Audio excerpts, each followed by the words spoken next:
people of Earth, and hello, Murray Griffin. How are you doing? I'm doing well. Thanks, Francisca Curran. I've got a full tank of fuel and looking very much forward to our trip around Australia to see what's happening on the climate, nature and sustainability front this week. But I must say it's a bit strange being the owner of a petrol-fueled vehicle and having range anxiety. How quickly the world changes. Gosh. How quickly the world changes. Like everyone else, might be time to assess our EV. Yeah, I know. Investment. We'll just have to have a chat with the Earth Fleet manager and get that sorted. And the budget department. Now, Francisca, I'm pretty sure I know the answer to this question. Am I that predictable, Murray? Well, I just know that this is an issue. I know what you're going to ask, and I know what you think I'm about going to which say. you're incredibly passionate. But I'm going to ask you, what was the topic that the news item that most caught your interest this week? Well, Murray, you're probably right. You're probably right in your guess. It was that last week we saw the release of the 2024-25 safeguard mechanism data, Yes. which was very exciting. My LinkedIn went off. Everyone's commenting about it. There's articles left, right, and centre. There's a lot going on in this space. Every year, the CER is required to and does release the safeguard mechanism updated data in April of the year. That covers the previous completed financial year, where you can see a lot of information about the 208 facilities that were covered by the mechanism and who have compliance obligations related to reducing their emissions or offsetting them. So you can download all that data, and I'm not going to get into it, Murray, but there's a lot out there on who's reducing, what type of offsets they're using, what their plans are for decarbonisation, whether they had to. Anyway, you should stop me before I. No, that's terrific. Although I will say I have never heard anybody utter the phrase "you can download all that data" in such an excited tone. Tabs and tabs of it, Murray. Yeah. Tabs. What about you? What are your picks for the week of the most interesting? Well, one items? pick really. So the Victorian government has released a new climate transition plan to ensure the state's water utilities reach net zero emissions by 2035. And the state's 18 water corporations have already done a sterling job. They've already reduced their climate pollution emissions by just over 45% since 2019, 2020. And they're now powered entirely by renewable electricity. And they've done, some of them have done other things like an anaerobic digestion of waste, it's called, where you mix up food waste and sewage and you get biogas.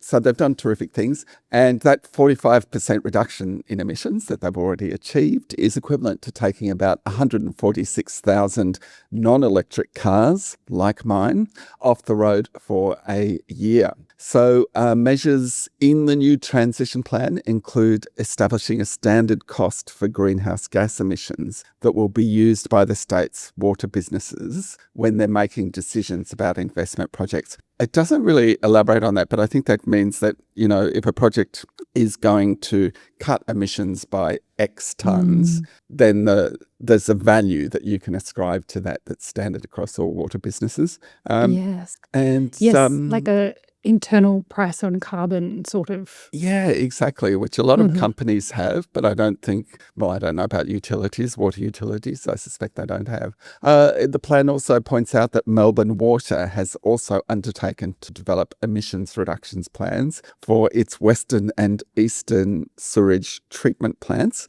which produce nearly 70% of the water sector's direct Scope 1 emissions. So that's just awesome. Like, I think it's the collection of initiatives like this all across the country, across different utilities in different states, that's going to make a huge difference to Australia's national inventory. So very cool initiative. It is indeed. And I will say that in Melbourne, which is where I'm based, we're proud of a lot of things. We're proud of our coffee, annoyingly so. We're proud of the sort of Melbourne black clothes that people wander around in. We're also very proud of our Western sewage treatment plant, which is actually Ramsar listed wetlands, which means didn't know that. It Wow. is indeed, yeah, because a lot of migratory birds come and spend time Oh. at the sewage treatment plant. Oh, that's just fantastic. That is pretty cool. I'm sorry for laughing at the pride that you have in Yes, well, the you got sewage to treatment seize plant. the moment, take these things where you find them. Okay, so our quiz question this week is, what percentage increase has there been in the number of species listed as threatened in Australia since 2000? Do you think there's been a 20% increase, a 35% increase, a 54% increase, or a 62% increase? Stay tuned to find out. I don't know the answer to this one, Murray, and it makes me a little nervous. I know, those all are the some big options are numbers. depressing, aren't they? Yeah, and I was like, is there a decrease option? Yeah, sadly, no. Oof.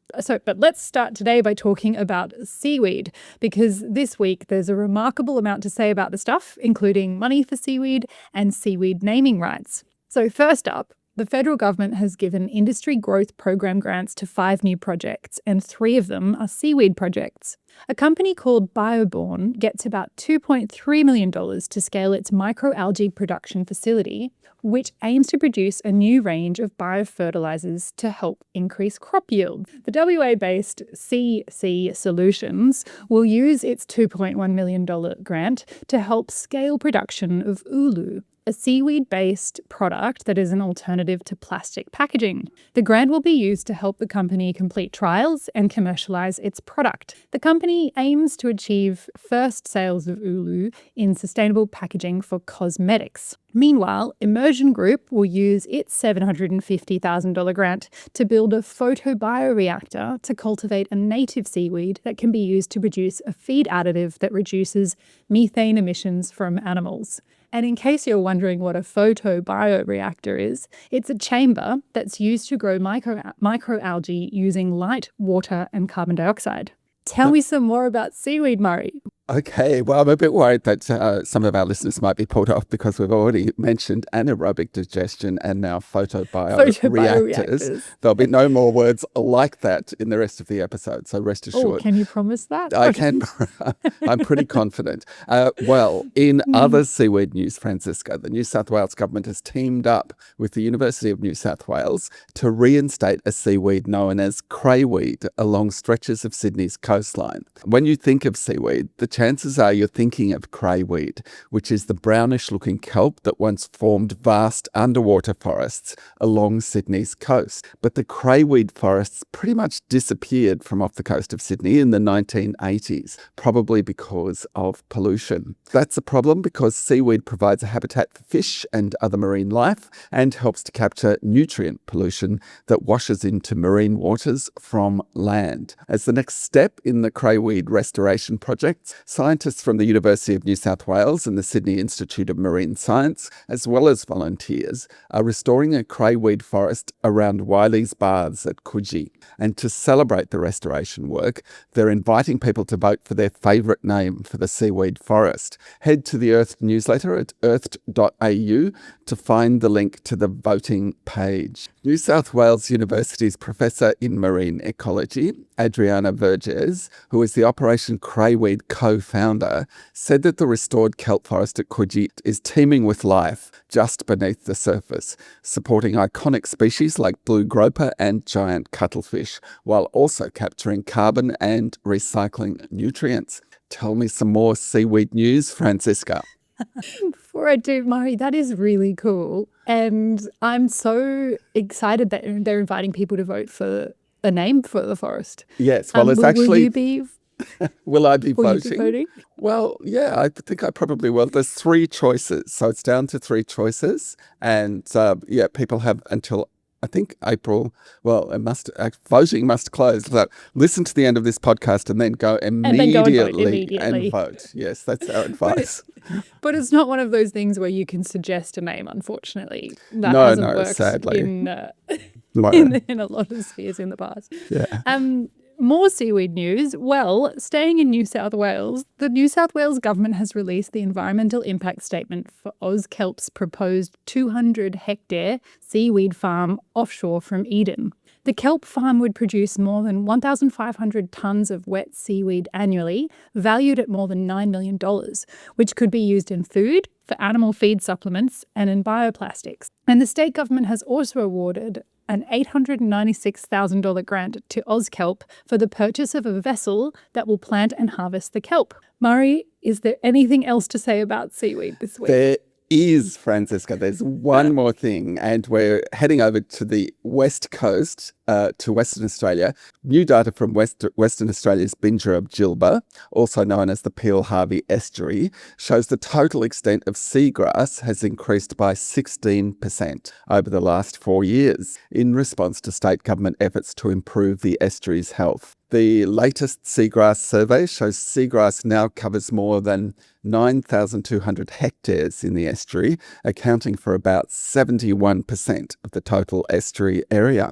That's it for seaweed, but let's ease ourselves out of the water with a little item about riverine mussels. So a project led by the Goulburly Institute at Charles Sturt University has developed an environmental DNA tool to detect the presence of river and billabong mussels by finding tiny fragments of their DNA in the water that they've shared in waste or mucus. According to the Federal Environment Department, the method is faster, safer, and often more accurate than traditional surveys, which require digging by hand in cold, murky water. Field surveys in 2 rivers found mussels at 15 of 23 sites using the DNA tool, but only 8 using traditional methods.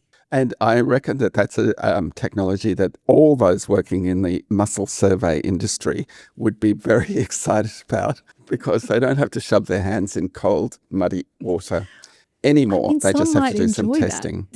But that's part of the experience. Possibly part of the thrill, that sort of hands-on experience. Yeah, I see. But it is interesting, the way technology is transforming the way we think about Australia's landscape. So at the animal, the creature level, we have DNA technology, which is, accurately measuring basically disgusting fragments that animals release and enabling us to track, their locations and so on. And then at the vegetation level, drone technology coupled with big data or AI has really helped us to, has really transformed the way that we examine vegetation in the landscape, hasn't it? So it seems to me that we're capable now of looking at Australia in a very different way to the way we were able to look at it, say maybe 5 years ago even. Absolutely. I find it personally very exciting to think of the uses of technology that can be for conservation and for understanding the natural world around us. So very cool times. Very interesting, Murray. And on the sort of drones and AI front for vegetation, it does make me think of somebody I know who works in the carbon credit space who talked about us entering the Ethan era, which is the acronym for, every tree has a name, Ethan. So with drone technology and AI, you can actually fly a drone through vegetation and, see exactly how the trees are going. Conflicting feelings about that. Maybe every tree does. Anyway, what else is going on this week, Murray? Okay, here's something really impressive. So for several years, a research group called TURN, which looks at land-based biodiversity, has released an annual overview of environmental conditions in Australia. Its latest report is just out, and as you might expect, it has got some depressing statistics in it. For example, and here's the answer to our quiz question, the report notes that the number of species listed as threatened under the Federal Environment Law, which is known as the EPBC Act, grew to 2,175, which is a 54% increase since 2000. 54%, it's quite demoralising. There were also a total of 39 new listings in 2025, and the ongoing impact of the 2019-2020 Black Summer bushfires accounts for more than half of all species listed or uplisted since 2019. But the amazing thing this year in this TURN report, it's incredible. I did do this myself, and I highly recommend that everybody do this. For the first time, the interactive report lets you generate an annual snapshot of the environmental conditions in your suburb or town, because it lets you do postcode-based searches. So I had a bit of a play around on this, and it's amazing, and I highly recommend it. And you can find the link to it in the latest Earthed newsletter, at which you can find at earthed.au. Awesome. And the idea that you can have a better understanding of the local world around you, I think, is also really helpful for, progress and understanding and connecting with the environment. And it reminds me of the app iNaturalist, I think it's called, where you can log sightings of animals in your local area and you can see what other people have said. You can help identify what they are, and that kind of citizen science role in understanding local biodiversity is another exciting and inspiring tech-related conservation initiative at the moment. It is very exciting and inspiring, and let's hope they don't get too much more precise. Otherwise, there might be a report that comes out next year that says Murray removed a native plant and claimed it was an accident. So let's hope they just stick at the postcode level. Oof. Sounds good. Now, Murray, I think you briefly mentioned the federal EPBC Act, and the Queensland government is not happy about the EPBC Act reforms that went through Parliament late last year. For that reason, the Queensland government has instructed the Queensland Productivity Commission to investigate the impact of the federal government's reforms of the EPBC Act. The Queensland government says it's concerned that the EPBC reforms won't allow the speedy approval of new oil, gas and coal projects, which is true, they won't. And the government is also concerned about the impacts of the EPBC reforms on the state's agricultural sector. That's because of provisions in the reforms that tighten controls on vegetation clearing, especially in the Great Barrier Reef catchments. The Queensland Productivity Commission must report to government within 12 months. It's worth noting that the Commission's establishing legislation doesn't require it to consider environmental factors at all. So it'll be interesting to see how much attention it pays to the environmental benefits of the reforms. Yeah, indeed. That's a very glaring omission in the establishing legislation for the Queensland Productivity Commission, that it's not got any obligation to consider environmental or climate factors. I mean, how can you possibly talk about the economy, the Australian economy or a state economy today without looking at those issues? It's very strange. Anyway, speaking of commissions, the Federal Productivity Commission has released its interim report on the impacts of heavy vehicle reform. A lot of it isn't climate related, but the report does say the most significant challenge for the rollout of electric truck charging infrastructure is establishing connections to electricity networks, because high-power charging requires costly and complex network augmentation. Australia's biggest gas pipeline operator, APA Group, is the subject of a new complaint to Australia's corporate watchdog known as the Australian Securities and Investments Commission. Law firm Equity Generation and environmental organisation Market Forces have alleged that APA Group has misrepresented the costs, scale and financial viability of producing gas in the Northern Territory's Beetaloo Basin. It'll be interesting to see what comes out on that front. On the data front, Australia's latest greenhouse gas inventory report is now available. The National Inventory Report provides data on Australia's net greenhouse gas emissions for the period 1990 to 2024. It covers 5 sectors: energy, industrial processes and product use, agriculture, waste and land use change and forestry. And I must say, when I was a journalist, I always used to find these accounts incredibly difficult because they're so data heavy. And trying to find a narrative in there was, I found it a bit overwhelming. And all in aggregate, and the impact of the land use categories being so complex. Yeah, it was hard to, agree. Heading back to Queensland, and the state government has released a new coastal management plan. The plan refers to the need to consider sea level rise, including by identifying and protecting areas where coastal habitats can retreat with sea level rise. Meanwhile, the Queensland Environment Department has issued an order to Glencore-owned Copper Refineries Pty Ltd, requiring it to investigate potential heavy metal contamination of surface water and groundwater at its Townsville refinery. Heading to New South Wales, and the state government has released an updated electric vehicle strategy. Measures contained in the strategy include greater efforts to deploy charging infrastructure, including at the curbside, and the proposed introduction of a right to install EV chargers in strata buildings. So far, the state government has funded the installation of more than 3,300 EV chargers at more than 1,200 sites, and there are now more than 117,000 EVs registered in New South Wales, and I'm sure those people are feeling very smug. Since the release of the initial 2021 New South Wales electric vehicle strategy, EVs have increased from less than 1% of new light vehicle sales to 8.9% of new sales in 2025. The New South Wales Biodiversity Conservation Trust has launched a new conservation co-investment program that aims to permanently protect biodiversity in areas that are both very important and very poorly protected. Under the new program, partner contributions to protect biodiversity from landowners or from other entities such as philanthropists or NGOs will be matched, which is very cool.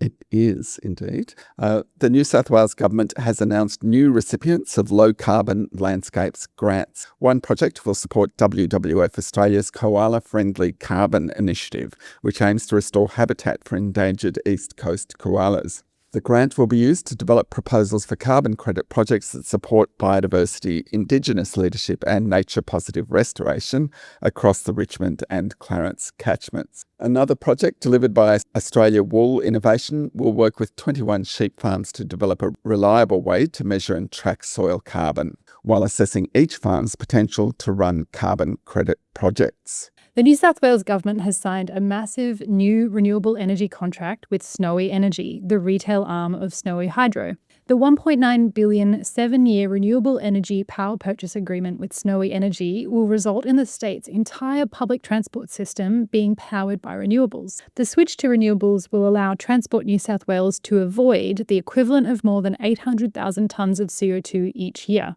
compared to conventional power, according to the state government. That's a big contract. Given our current fuel supply woes, you might be wondering about sales of petrol that contain a biofuel component, such as... I have been wondering. Yes, such as ethanol, which can be made from sugarcane waste residues. Well, the New South Wales EPA has just released the latest data on the percentage of biofuel blends that made up total fuel sales in the state. The data for January to June last year showed that ethanol blend fuel made up only 3.1% of BP's fuel sales, 2% of 7-Eleven's petrol sales, and under 2% of sales by Caltex and Viva. None of the retailers sold any diesel that contained biodiesel. That's really interesting, Mo. So that's E10 fuel. Yeah. I kind of thought E10 was more popular than that. No, it's Anyway. not. And it doesn't have much of a greenhouse gas benefit, I don't think, but it possibly has has a bit of very a little. fuel security benefit. Following legislative changes last year, major supermarkets in New South Wales must from the 1st of July record their donations of food. To ensure consistent reporting, the New South Wales EPA has just released templates for reporting donations across 6 categories, including meat, dairy, fruit and vegetables, frozen food and baked goods. Heading to Victoria, and EPA Victoria is developing a national guideline to support the safe management of end-of-life lithium-ion batteries, which keep bursting into flame in a number of places around Australia. The guideline, which is expected to be adopted nationally, covers the collection, transport, handling and recycling of end-of-life batteries. Australia produced about 5,290 tonnes of lithium-ion battery waste in 2018, and the volume is growing by up to 22% each year. In Western Australia, the state government has declared the state's first state development area as part of efforts to fast-track industrial precincts and major developments within the state. The declarations follow the recent passage of the State Development Act. The Western Trade Coast, which runs between Munster and Rockingham, has been declared an SDA mainly because it will be the location of the proposed NeoSmelt low-emission iron smelter. NeoSmelt is a collaboration led by BlueScope that includes BHP, Rio Tinto, Woodside and Mitsui Iron and Steel. Following the SDA declaration, the state's Coordinator General will now prepare an SDA plan to guide development in the area. The state government has also used the Act to declare 4 wind farms to be priority projects. 3 of the 4 priority wind projects have power purchase agreements in place with either Synergy or the WA Water Corporation. And I'd like to make a toast to the next piece of news from Western Australia. The Western Australian government has gazetted regulations that expand its container deposit scheme to include bottles containing wine and spirits. Cheers, Murray. Yeah, cheers. That's it for today. 2 more people are crucial to making this podcast happen. Sophie Sedaris and the co-founder of the Earth News Service, Chris Dancy. To find out more about what we talked about today, check out the Earth newsletter at earth.au. And if you enjoyed this pod, there's something we'd like you to do for us. Please share it with a friend, a colleague, or your network so they get to hear about it too.